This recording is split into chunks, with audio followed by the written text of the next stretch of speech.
छात्रों, आज हम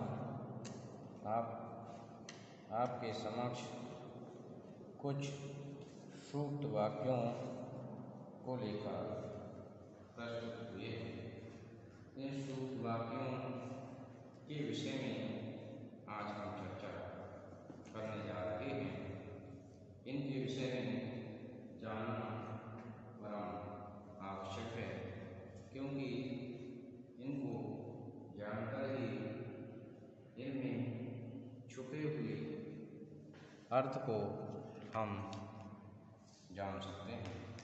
जब तक हम विस्तार से इनको नहीं जानेंगे, तब तक इनमें छुपे सार तत्व को भला कैसे जान सकते हैं।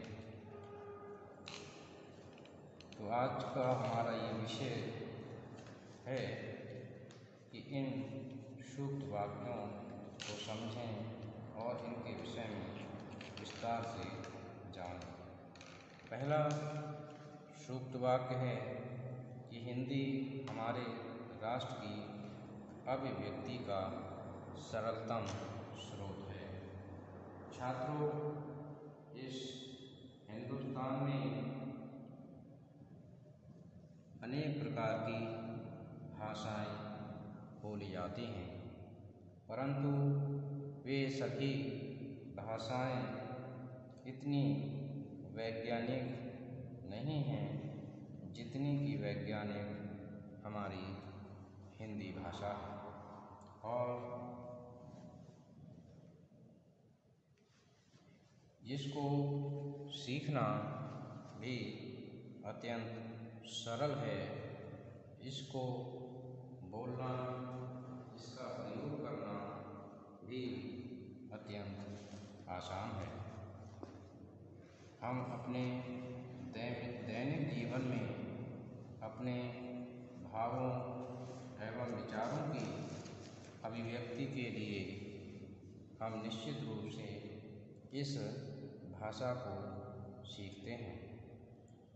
प्रारंभ से ही बच्चे अपने माता पिता के अनुकरण के द्वारा इस भाषा को आसानी से सीख लेते हैं और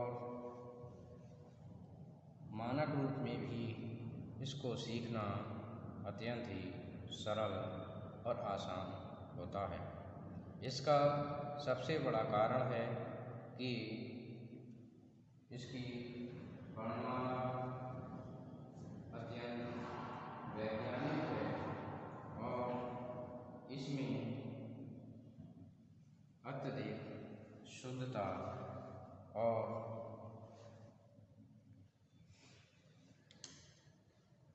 परिमार्जन की क्षमता है।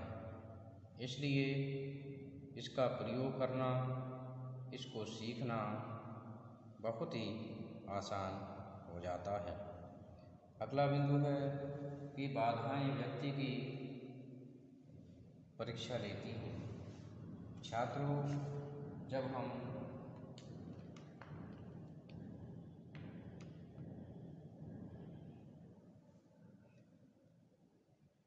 अपने जीवन के किसी लक्ष्य को प्राप्त करना चाहते हैं, तो उस लक्ष्य प्राप्ति से पूर्व हमें अनेक बाधाओं को झेलना होता है।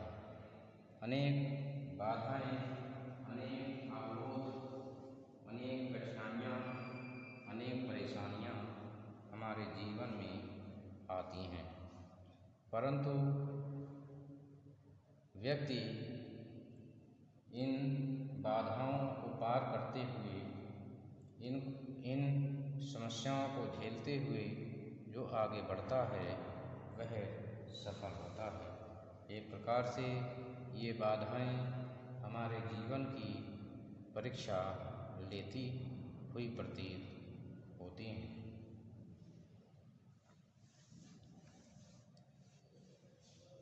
अगला बिंदु है कि रात्रि के पश्चात दिन होना तय है। छात्रों, हम अपने जीवन में अनेक परेशानियों का सामना करना पड़ता है, अनेक संघर्ष करने पड़ते हैं, परंतु हमें हार नहीं माननी चाहिए, क्योंकि जब हम कठिन परिश्रम करते हैं, जब हम विषम परिस्थितियों को झेलते हैं, तो उसके बाद हमारे जीवन में खुशियाँ भी आती हैं, ये भी निश्चित है। परंतु वे खुशियाँ हमें सहज ही प्राप्त नहीं होती। उन खुशियों को प्राप्त करने के लिए हमें अपने जीवन संघर्ष को करना होता है। परंतु ये निश्चित है कि जिस प्रकार से रात्रि के बाद दिन का होना तय है, उसी प्रकार से हमारे जीवन के दुखों के बाद, परिश्रम करने के बाद, कठिनाइयों को झेलने के बाद निश्चित ही हमें सुख भी प्राप्त होगा, इसमें कोई संशय नहीं है। परंतु इसके लिए हमें निश्चित ही जिस प्रकार से रात्रि होती है अत्यंत भयावह होती है, इसी प्रकार से हमारे जीवन में भी बहुत सारी परेशानियाँ, बहुत सारी विषम परिस्थितियाँ उत्पन्न होती हैं, परंतु हमें उनका दृढ़तापूर्वक सामना करना होता है और एक अच्छे भविष्य के लिए कर्तव्यनिष्ठ बनकर संघर्ष करना होता है, और ऐसी स्थिति में निश्चित रूप से हम सफल भी होते हैं, इसमें कोई संशय नहीं है। अगला बिंदु है कि गलतियाँ उससे ही होती हैं जो काम करता है। छात्रों, अक्सर कुछ लोग काम करते हैं और उनसे गलतियां होती हैं, तो ऐसी स्थिति में उनको भयभीत होने की आवश्यकता नहीं है, क्योंकि इस संसार में कोई भी व्यक्ति पारंगत नहीं होता, कोई भी व्यक्ति पूर्ण नहीं होता है। जैसे जैसे व्यक्ति कार्य करता जाता है, वैसे वैसे उनसे गलतियां भी होती हैं, परंतु वह उन गलतियों से सीख प्राप्त करता है और भविष्य में उन गलतियों की पुनरावृत्ति होने से वह निश्चित ही बचाव करता है। ये उसकी अपनी समझदारी पर निर्भर करता है। परंतु इसके विपरीत ऐसे भी लोग होते हैं जो कामचोर होते हैं, जो काम नहीं करना चाहते हैं, बहाने बनाते हैं, तो उनसे गलतियां होती ही नहीं हैं। उसका कारण है कि जब वे काम ही नहीं करते तो भला उनसे गलतियां कैसे हो सकती हैं। इसलिए कहा गया है कि गलतियां उनसे ही होती हैं जो काम करते हैं, परंतु उन्हें उन गलतियों से शिक्षा प्राप्त होती है और तमाम अनुभव भी प्राप्त होते हैं, जिससे उन्हें अपने जीवन का कहीं अधिक अनुभव और ज्ञान प्राप्त होता है। अगला बिंदु है कि लगन छोटा शब्द है पर अर्थ बहुत बड़ा है। छात्रों, यह बिल्कुल सत्य बात है, स्पष्ट बात है और सिद्ध बात है कि लगन एक बहुत छोटा शब्द है, परंतु इसका अर्थ बहुत बड़ा है। जो लोग लगन से कार्य करते हैं, जो लोग एकाग्र मन से अपने कार्य में लग जाते हैं, तो वे लोग निश्चित रूप से अपने लक्ष्य को प्राप्त कर ही जाते हैं। जिस प्रकार से चातक पक्षी की लगन बरसाती नक्षत्र में गिरने वाली बूंद पर होती है, जिस प्रकार से एक योगी की लगन अपने आराध्य देव से होती है।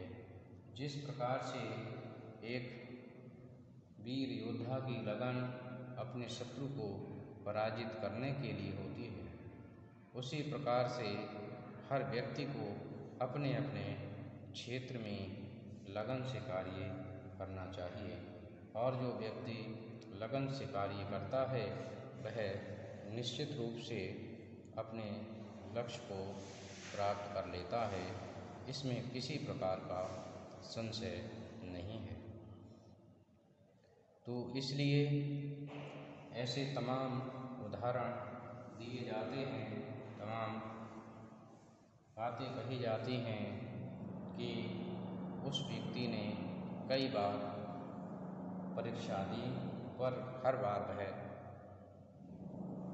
अनुत्तीर्ण हो गया, पास नहीं हो सका, परंतु उसने अपनी लगन नहीं छोड़ी। वह लगातार तैयारी करता रहा, लगातार लगा रहा, तो वह एक दिन देखता है कि वह अपनी परीक्षा में सफल हो जाता है। इसी प्रकार से विद्यार्थियों के लिए भी यह प्रेरणा स्रोत है, प्रेरणा का कार्य है कि उन्हें भी लगनशील होना चाहिए, परिश्रमी होना चाहिए, तभी उनको भी अपने जीवन में अपनी मनचाही मंजिल प्राप्त हो सकती है। तो इस प्रकार से छात्रों, आज हमने प्रस्तुत बिंदुओं की चर्चा की और मैं समझता हूँ कि आपने इनको अवश्य समझा होगा। धन्यवाद।